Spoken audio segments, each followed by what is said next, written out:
Hello. As the sun creeps down, I'm going to do this little Q&A video. I've not done one in a couple of years, I don't think.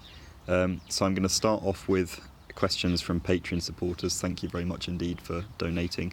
And then I think I've answered, or I've compiled most of them into a document to answer. So hopefully all of them that are there at the point I'm filming this video will be answered, unless I'm silly and forget some. So Ron Thorson asks, have you done any research into Proto-Germanic substrates in English? So this is the idea that Proto-Germanic, the sort of ancestral Germanic language, is built upon some kind of substrate language. So the idea would be that late Proto-Indo-European, the dialect that became Proto-Germanic, was moving into Scandinavia at a time when, of course, languages were already being spoken there, non-Indo-European languages, unrelated languages probably, and that when Proto-Germanic speakers or early Proto-Germanic speakers moved there, a load of these speakers of this unrelated language, well, learnt Proto-Germanic as a second language, and that they this produced substrate features, so features of the original language spoken in Scandinavia that carried over into these people's early Proto-Germanic, and that this is responsible for a lot of the unique features of Germanic languages. So I've heard it suggested that maybe this might have caused Grimm's law, which is a chain consonant shift that distinguishes Proto-Germanic from Proto-Indo-European. And also maybe the fact that the Proto-Germanic system of inflectional morphology, the case system, is a fair bit simpler than the case system of Proto-Indo-European. And most importantly, the fact that there's a load of vocabulary that's reconstructible in Proto-Germanic that doesn't exist in, or isn't reconstructible for Proto-Indo-European. So there's a huge number of loan, or words rather, that seem to have just appeared in Proto-Germanic, and the suggestion is that they come from some underlying substrate language. And I think that you can definitely explain all of these things without suggesting a substrate, or without suggesting a very large proportion of Proto-Germanic being the result of second language speakers kind of making second language mistakes, which I think is what a substrate would imply. Chain consonant shifts happen all the time in natural languages without necessarily any outside influence, so German has had one since Grimm's law. Pretty much all Indo-European languages have gradually lost their inflectional morphology over the last 5,000 years or so, so the fact that this has happened in early Proto-Germanic doesn't necessarily indicate outside influence. The vocabulary thing, I think, is fairly convincing. But I suppose it kind of depends where you draw the line between what's a substrate and what's just a result of language contact, because Northern English dialects have a huge amount of Old Norse loan words right in the core vocabulary, but I think it would be potentially controversial to suggest that Northern English was built on an Old Norse substrate. But it's clear to me that there must have been a certain level of bilingualism in sort of early mid-medieval Northern England that's resulted in these loan words carrying across from Old Norse. So whether you'd consider that a substrate or not, I'm not sure. It's kind of, I'd say most of these features in Proto-Germanic could be explained without the substrate, and a large number of loan words doesn't necessarily mean kind of a substrate.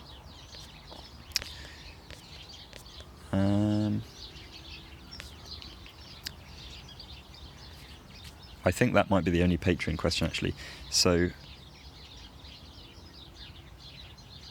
another commenter asks, where is Baldrick? And then on a serious note, could I talk about the different pronunciations of often, so the fact that some people drop the T in often. So where Baldrick is that I unlisted those videos because I really hate how bad the Old English in them is, and I don't want people looking at them and thinking that it's some expert reconstruction of Old English when it's not.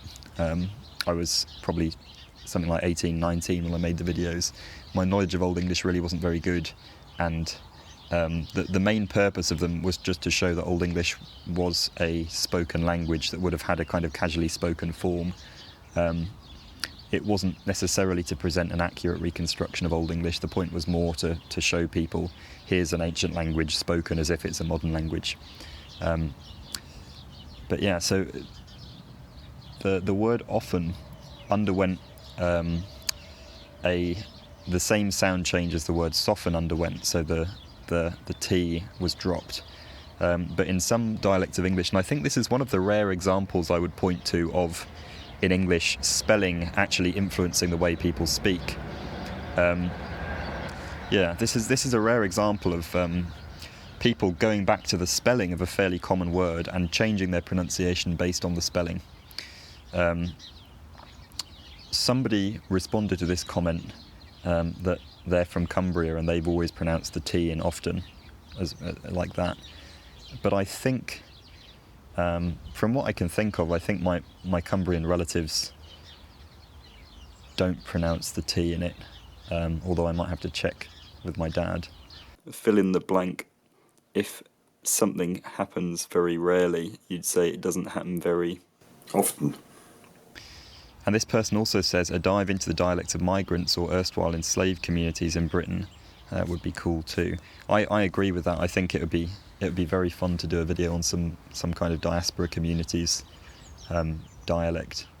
I've long wanted to do a video on Jamaican patois, but I keep feeling that I don't know enough about it to do the video.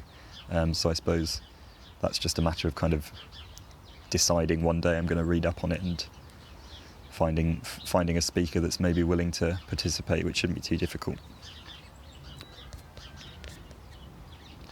Later, the same person also asks about the issues of using anthropological data, modern anthropological data, to interpret archaeological finds.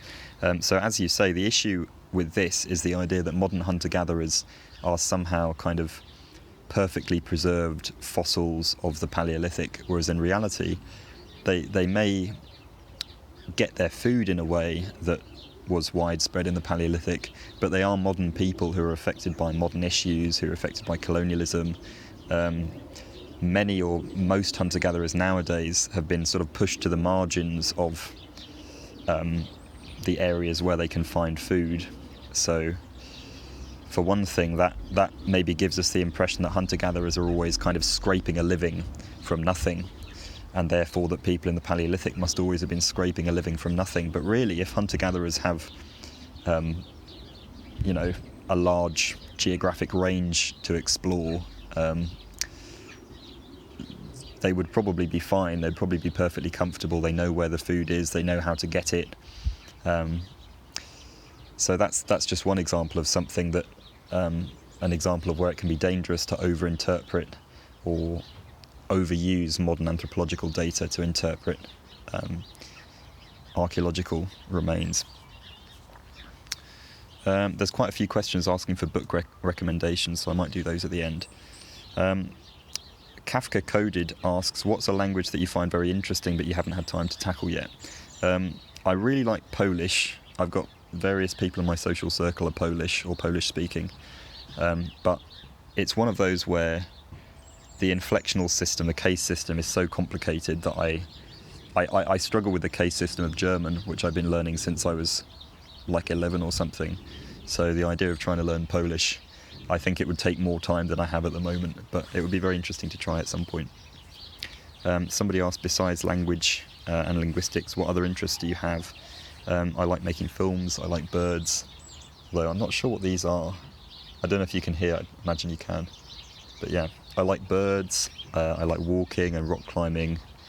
I'm interested in agriculture and archaeology, obviously. I'm interested in quite a lot of things that I'm not very good at and don't know much about as well.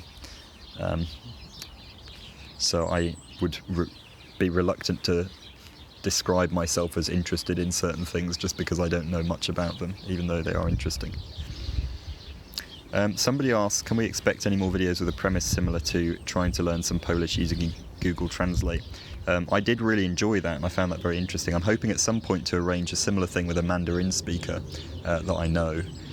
So yeah, I've been kind of going along trying my best not to learn anything about Mandarin, just in case I end up making that video, because I want to go in as knowledgeless about it as possible. Somebody asked, have you ever looked at any of the offshoots of Middle English that developed in Ireland, for example, Yola? Another person also asked about Yola. I don't know much about it, but it is very interesting, the idea of an Anglic language that's, from what I've heard, more divergent from Standard English than even Scots is. I think it went extinct probably 20 or 30 years ago, maybe even longer. But yeah, I would love to do a video on that if I ever find a good pit of resources about it. I'm going to go and get some water. Somebody asks if I have plans to read any more Old English poetry, and also when English lost the letter win, which is the old rune-derived letter that was used to write the w sound. It would be nice to read more poetry, probably after Beowulf's finished. The reason I haven't done it before is, I suppose, maybe I'm a bit nervous to kind of interpret poetry, especially, like, there's the kind of English literature angle of doing it, where you sort of read into people's intentions and read into the author's intentions in a fairly modern way, and then there's the anthropological angle, and it's hard to strike a balance between the two, which is why I haven't done it more. As for win, there are earlier Middle English texts that use win, so I imagine probably at some point in the Middle English period it went out of use, but I'm not sure exactly when. Maybe it was something to do with printing presses from Europe not having win on them, or not having a standard for win, but yeah, I'm not completely sure. Somebody asks, have you any thoughts or knowledge about the old Cumbric language? I'm sorry, that's a really loud one. Have you any thoughts or knowledge about the old Cumbric language and how it has been preserved in very small things like sheep counting, Yantan Tethera? Now, Yantan Tethera is a very interesting one. For those who don't know, it's a system of counting which is supposed to be used in rural communities for counting sheep, and I think also for knitting or something like that, some kind of needlecraft. And it's strange, because at least in Cumbria, I know it's used outside of Cumbria as well, but at least in Cumbria it seems to be very widely known about nowadays, and there are definitely people who genuinely use it, and it seems to be a genuine old tradition, but I've not seen it mentioned in any dialect literature before about sort of 1920, like at all. None of the dialect literature in the 1800s that I've seen mentions it.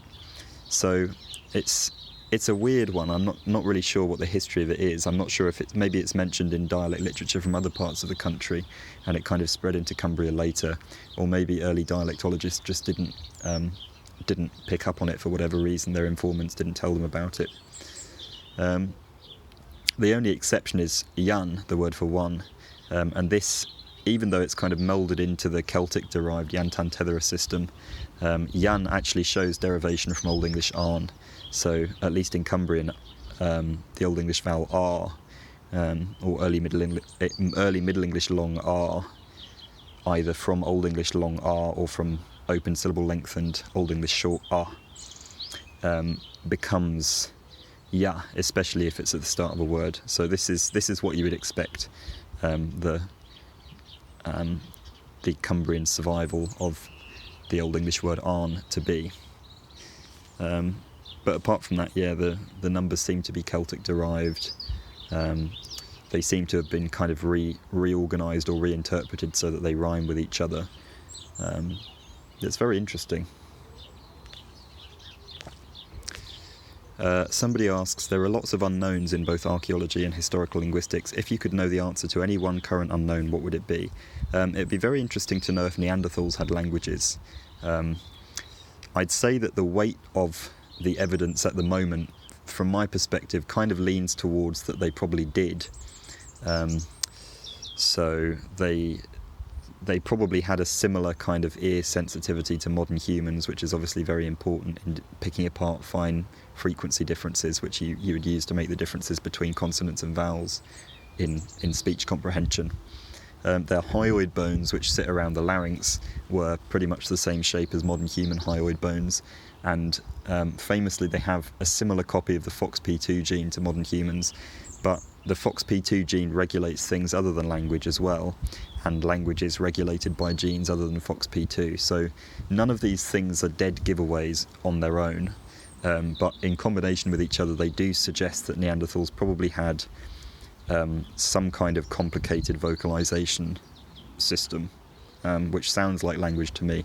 I think there are a couple of arguments in favour of Neanderthals having language that aren't very convincing as arguments from my perspective. Even though I think they probably did, I think these arguments aren't very convincing.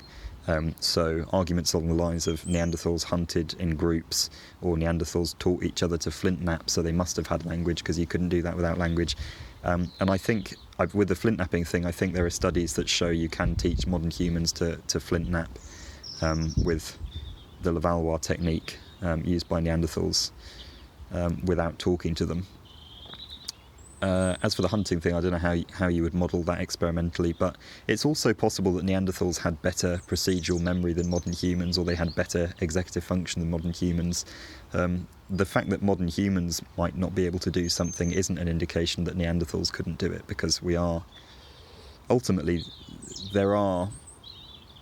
current understanding is that there were neurological differences between humans and Neanderthals, and so they may have been better at certain things than us. There are certain types of memory that I think primates, non-human primates, are better at than humans are. Somebody asks, what are your ideas on how modern English could change in the future? And then gives a kind compliment to the videos. I've made a couple of videos on hypothetical situations, or hypothetical systems of sequences of sound changes that could affect English in the future. As I think I've said before, it's not possible to predict, really. You can make vague predictions about, I think this sound change that already exists will probably become a bit more popular. Like, for example, I think th becoming f is, in my experience, kind of increasing and spreading to, like, maybe 60 years ago it would have been seen as a working class thing, but now it's common among middle class people as well. So maybe that becoming more common in British English is something that a prediction you could make that has a reasonably good chance of being true. But apart from that, the big, large, broad strokes changes there are too many factors involved to really predict that, unfortunately. Although I would like to be able to.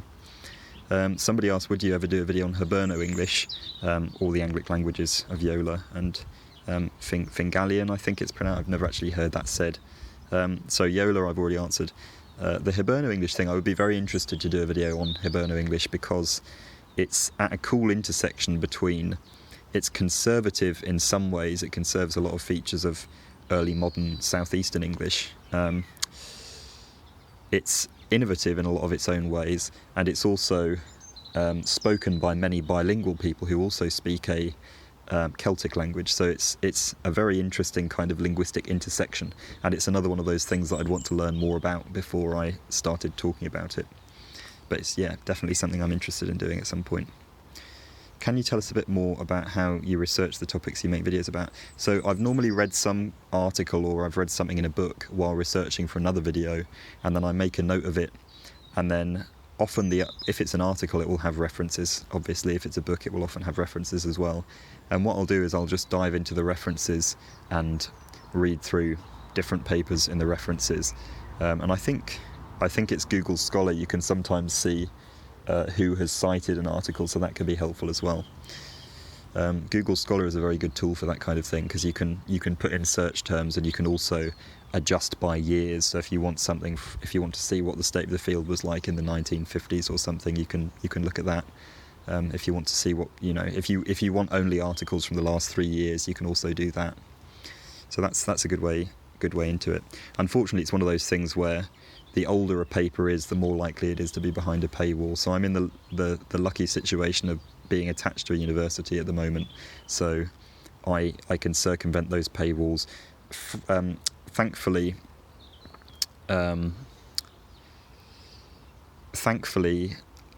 open access journal articles are becoming more of a thing that can be accessed without paying. It's a very tricky thing, but I suppose the point of these videos, part of the point of these videos, is to make that information accessible to people who wouldn't be able to access it otherwise. So unfortunately, one of the kind of the negatives of that is that some of the sources I use won't be open access, because the point is to make that information open access. Somebody asked, do you think modern English oo, like the goose vowel, could become u, a front rounded vowel? I think so many dialects front it to something like oo that it's almost bound to go all the way at some point in some dialect. In fact, there's probably some, I can imagine surfer dudes. I think Jackson Crawford actually uses surfer dude pronunciation of dude as when he's explaining what a rounded high front vowel is to people.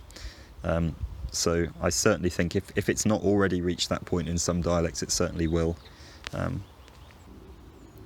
Really enjoying having an excuse to sit in the garden. Very nice bird activity going on. It's really, the weather's lovely, although it's a bit concerning. The daffodils are already out, but that's the way it's going, I suppose. One person asked whether I like the bilabial fricative sound, f. I do like it very much. I wonder why it became labiodental in so many descendant languages of Proto-Germanic, but I suppose sound changes can spread aerially, and it's not exactly an unlikely sound change, I suppose. Somebody asked, what were the Proto-Indo-European laryngeals in your opinion? I found a fun video about this recently, which I'll link in the description. But I don't know enough about Proto-Indo-European phonology to have a kind of authoritative opinion from the range of possible ones. I think older interpretations were that H1 was probably some kind of glottal sound like h, or a glottal stop. H2 and H3 were probably kind of uvular sounds, with H3 being rounded and H2 not being rounded, so maybe something like ch for H2 and ch for H3. I've heard people suggest maybe they were even uvular plosives or something like that. Yeah, or the only opinion I could give is that H3 had rounded lips and H2 probably didn't. H1 is a hard one because I suppose you're looking for a neutral sound, and what is a neutral sound? Even glottal sounds can cause nasalization of vowels in some languages, so I don't know. I just, whenever I have to pronounce Proto-Indo-European words, I just pick some things from the range of proposed phonetic values.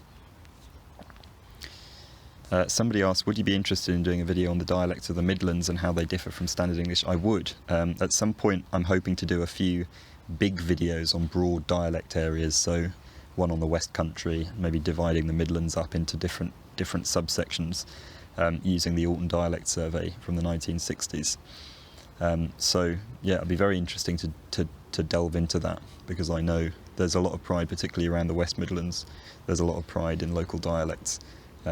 So it'd be very interesting to pick that apart. Not pick it apart as in destroy it, but get into the detail of it.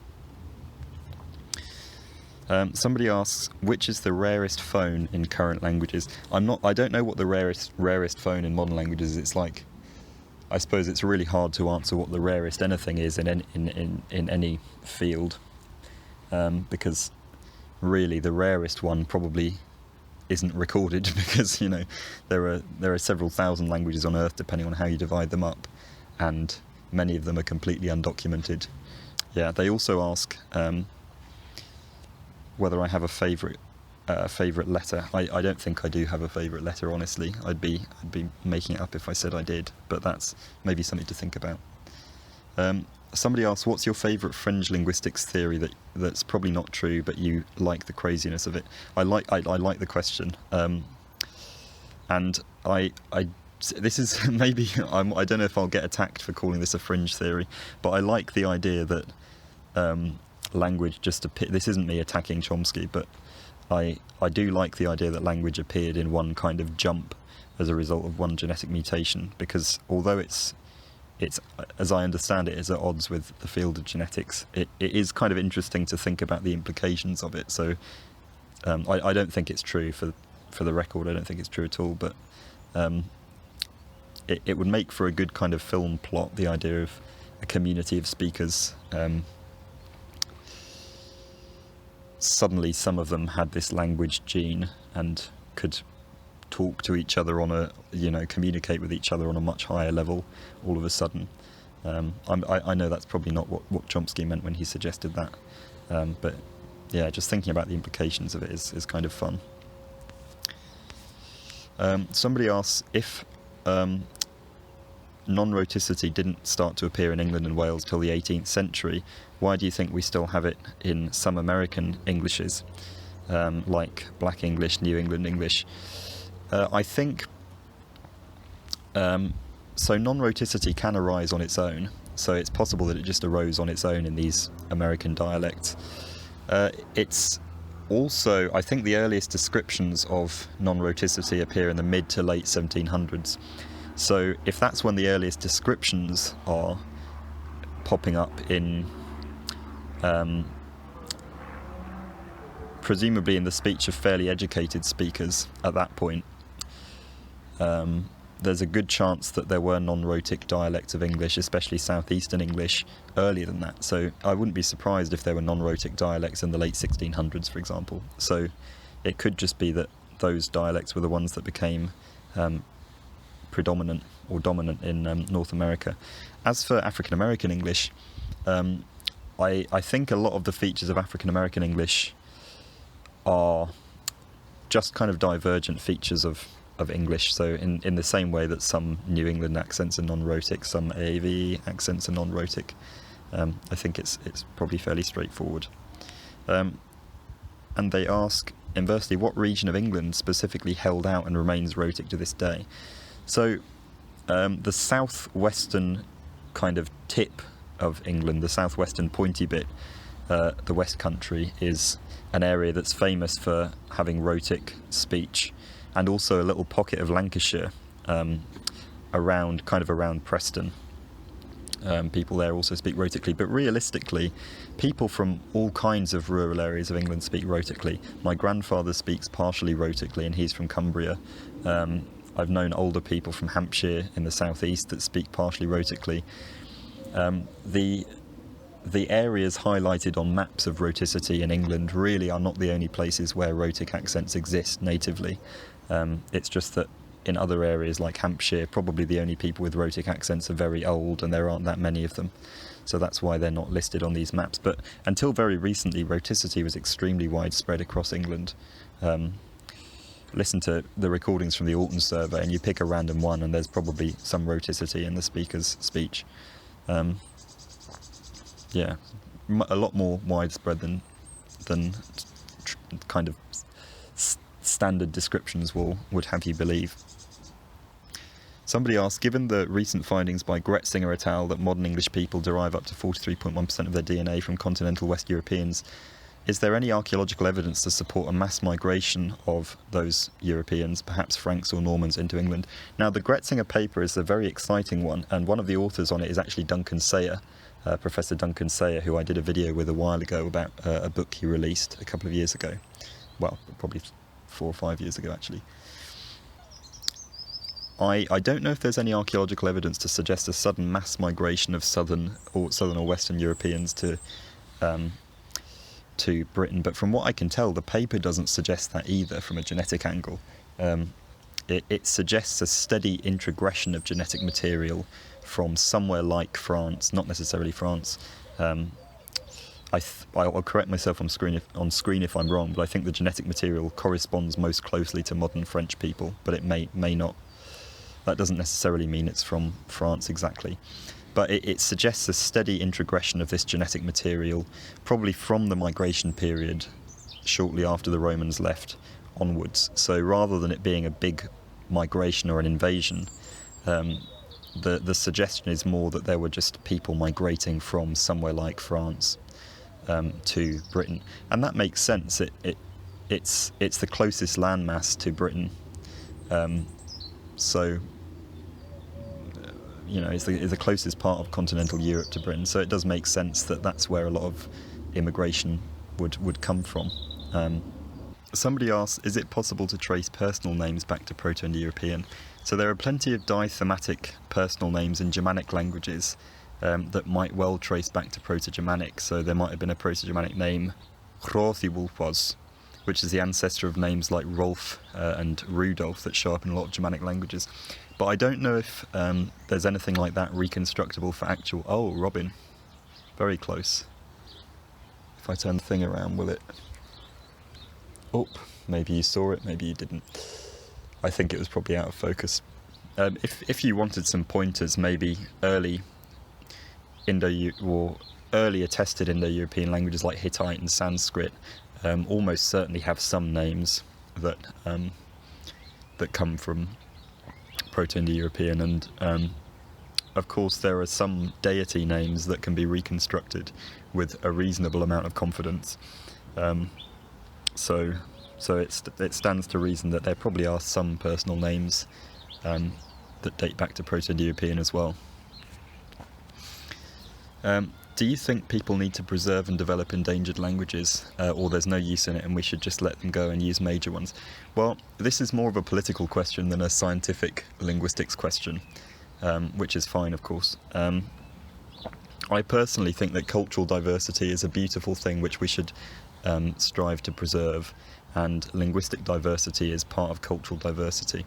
I think it would be a huge shame if we were all culturally homogenous, and it would be a huge shame if we were all linguistically homogenous and people use languages to express their culture and their identities.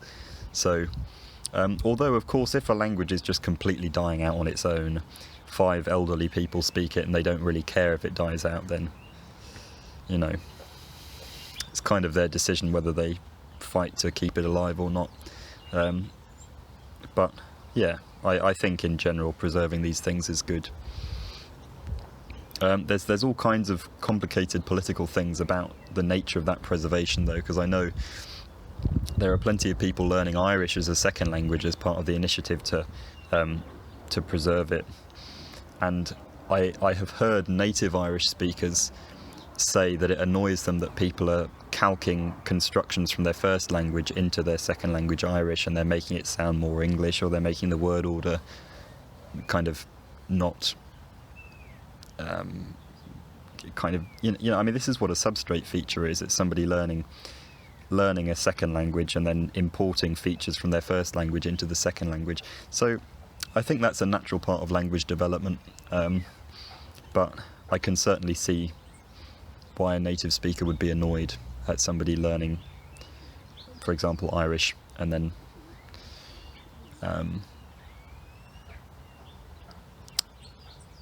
importing features from their first language into it. Somebody asked, do you have any advice on how to find academic sources? They reference the like video and they ask how could I have found the sources for that, because what kind of things do you type in? I think for that one I did actually just type in something like I was like in English, or I was like in inverted commas in English into Google Scholar. And then once you have one article on it, you can then dive into the references and get more.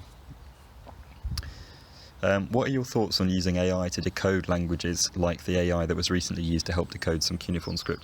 I think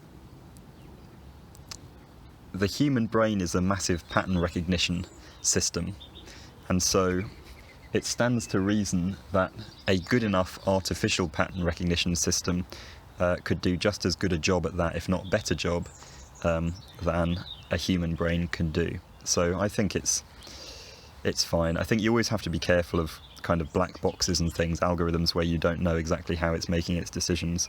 But yeah, I don't know enough about AI to know whether there are big risks of inaccuracy. I love the noises starlings make. Yeah, I don't know enough about AI to know how big the risk of inaccuracy is there. But I think it's a good tool for that kind of thing. Somebody asked, what's your favourite phoneme or IPA sound? I don't really have a favourite IPA sound, but I do find front-rounded vowels quite fun. So E, U.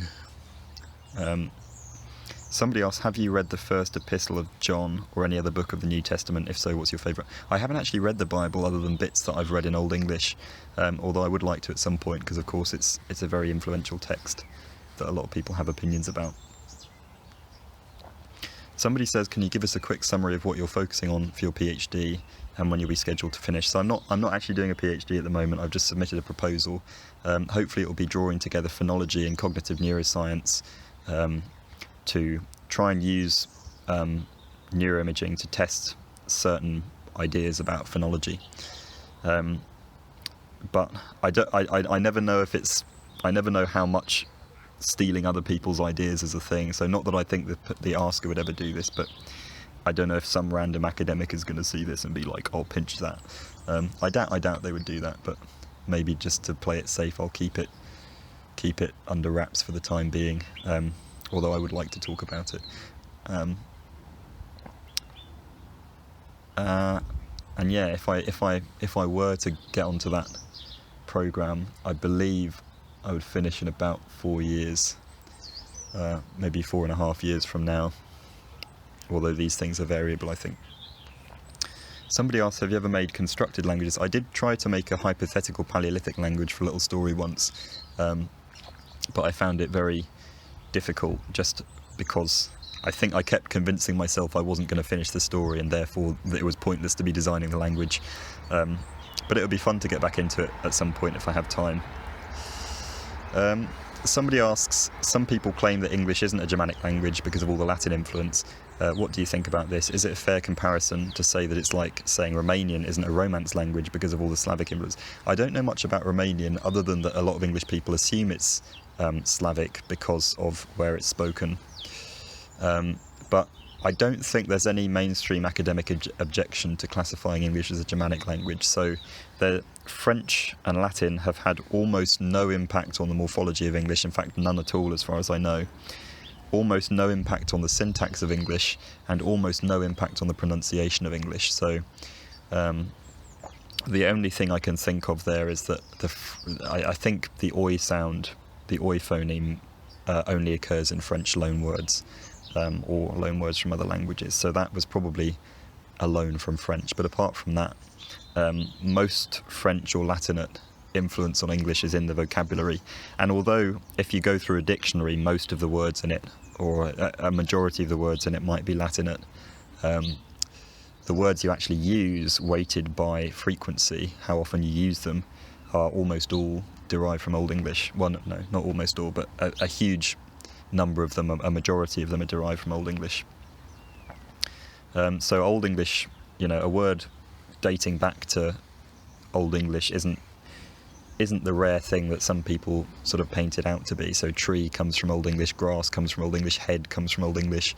Really, most of the simple everyday words that we use come straight from Old English, with just some pronunciation modifications that have accumulated like they would in any language. Somebody asked, you've spoken a bit about your Cumbrian relatives being part of what drew you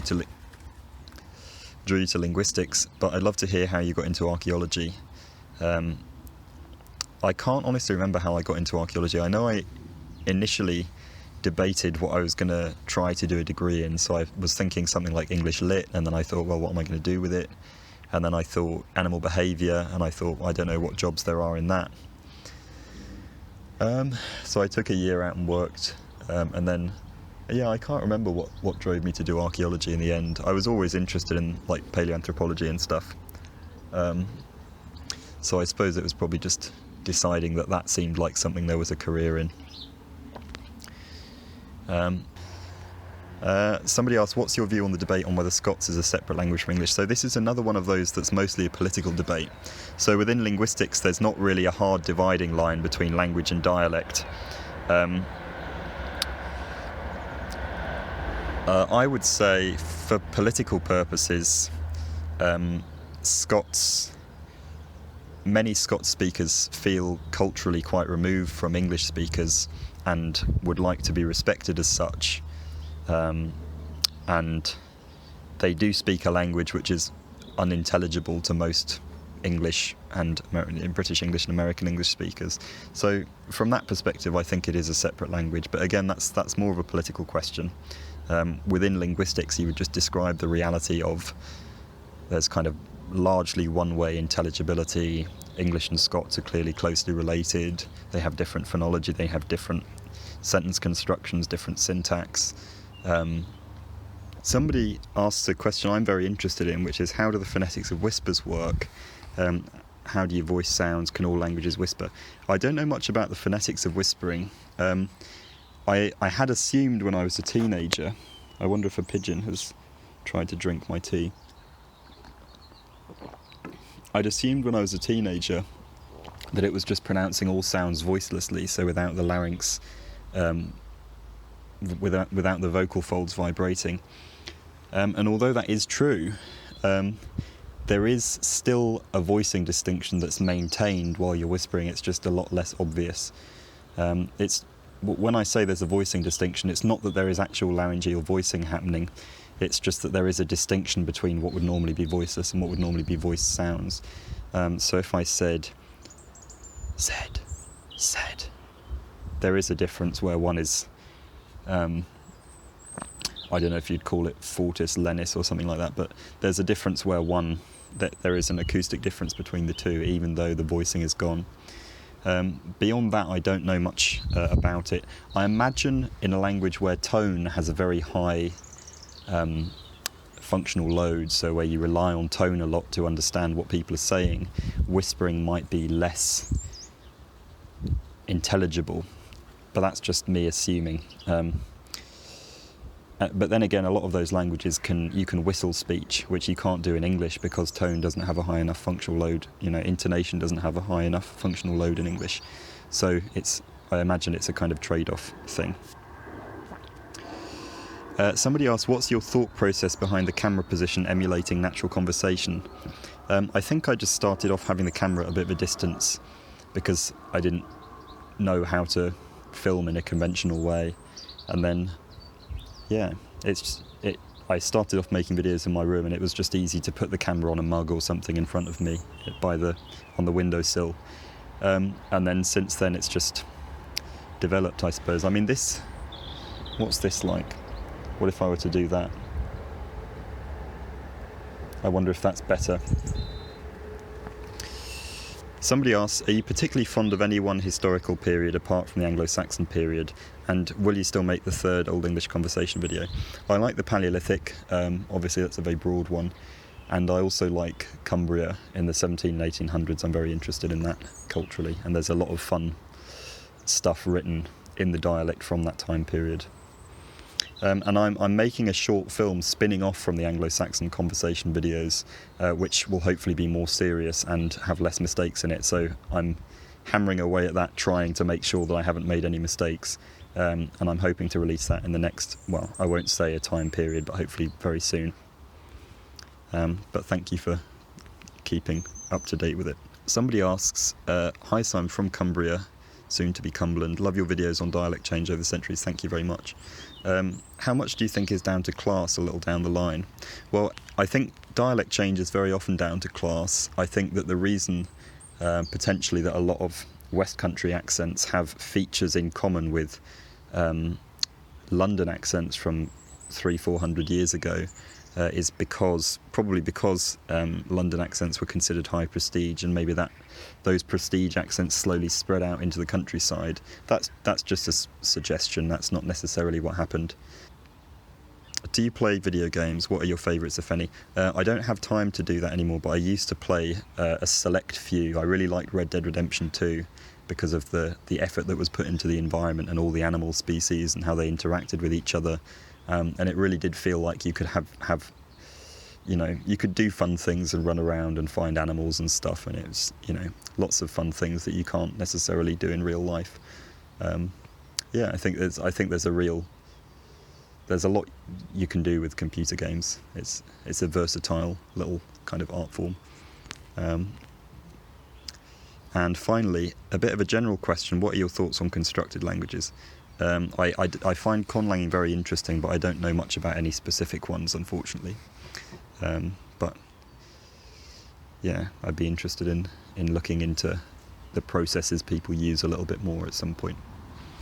So I actually didn't get round to answering all the questions outside, so I'll do some in here. Somebody says, have you noticed how different European languages use tenses very differently, particularly the past tense? How is tense seemingly so fluid between languages? Have you noticed how in British English certain demographics, more working class, are beginning to use the past perfect?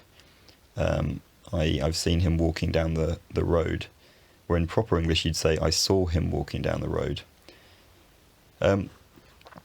I have noticed this. So as the commenter says, in German the past perfect is used much more in situations where a British English speaker might use the... Wait, hang on, am I saying... No, present perfect, sorry. Yeah, sorry. I'll correct myself on screen if I'm wrong, but I have done something is the present perfect, I think. And yeah, I have noticed differences between dialects. I've noticed, as you say, that working class people, at least in the southeast, are more likely to use the present perfect in situations where I would use the past simple. So even in quotative situations, when they're quoting someone, they might say, I've gone, where are you? And he's gone, I'm down the shop. And I think also that in the other direction, I think I've heard from certain American English speakers the past simple used in situations where I would use the present perfect. So what's an example? There are situations where I have heard American English speakers say, did you go to the store? Where I would say, have you been to the shop? So particularly situations where I'm not referring to a specific instance of them going to the shop, like, did you go to the shop at 12 o'clock, like I asked you to? But I'm just referring in general to the idea of them going to the shop, and I'm probing for whether at any point they have been to the shop. I would use the present perfect there, and I have heard American English speakers use the past simple. Although, obviously, if you're an American English speaker and you have more nuance on that or you disagree, feel free to say. What are some of your favourite books? Do you read fiction? I don't actually read much fiction. I can only remember three novels that I've read all the way through since I was about 12.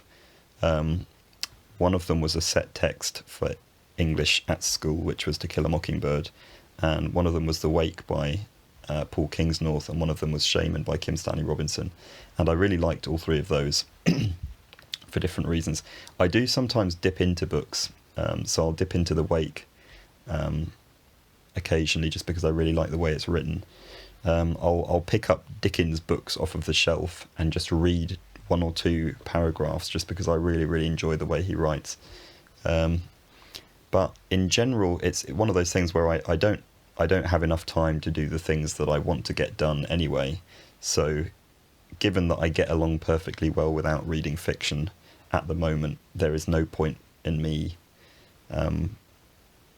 deliberately getting into it and then giving myself an extra thing to do. Yeah.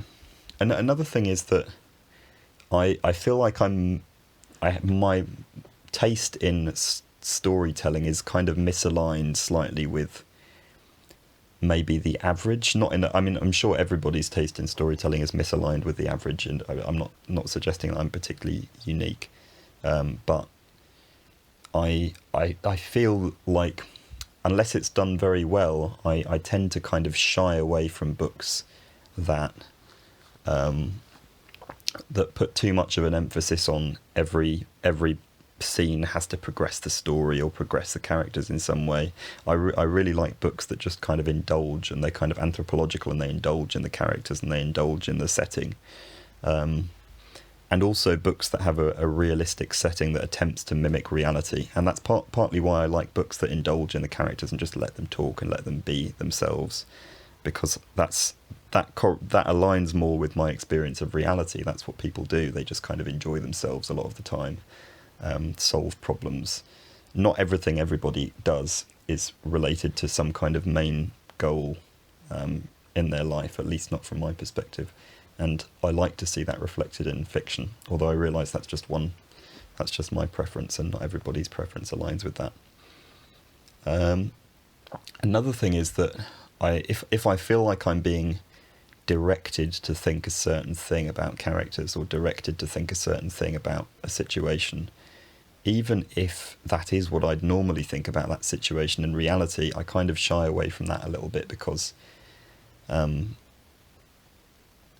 again, that doesn't really align with my experience of reality. In reality, most situations are very messy and complicated, and there are relatively few situations where you can say this person is clearly bad and in the wrong. There are obviously some. I mean, it's always going to be a bit subjective, but yeah, hopefully that's not too rambly. But yeah, if I prefer a book that just presents a situation, works hard to make it a realistic situation, and then or even if the situation's a bit ridiculous, it works hard to make people's reactions to the situation realistic, and then the realism for me is where the interest is. But I can get into things that try and make a point, or encode a point in everything, or I can get into things that progress the story constantly. It's just not my favourite way of telling, or not my favourite way of being told a story.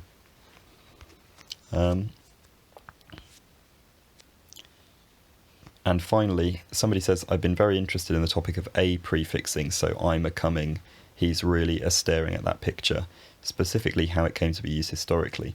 And in another comment, this person says that they point out the distinction between a prefixing in that situation, with present participles like going, coming, words ending with ing, I'm a going, he's a coming, and another dialectal type of a prefixing which comes before present perfect verbs. So I have a gone, he has a done. That I think is rarer nowadays, and as far as I know it's relegated mostly to the West Country. It might not even happen anymore, I'm not sure. And that comes straightforwardly from the Old English present perfect. But this present participle a prefixing, I really don't know. But yeah, thank you all very much for the questions. I appreciate them very much, and I appreciate the support from everybody, whether it's just watching videos or supporting me on Patreon. But yeah, thank you very much, and I will talk to you next time.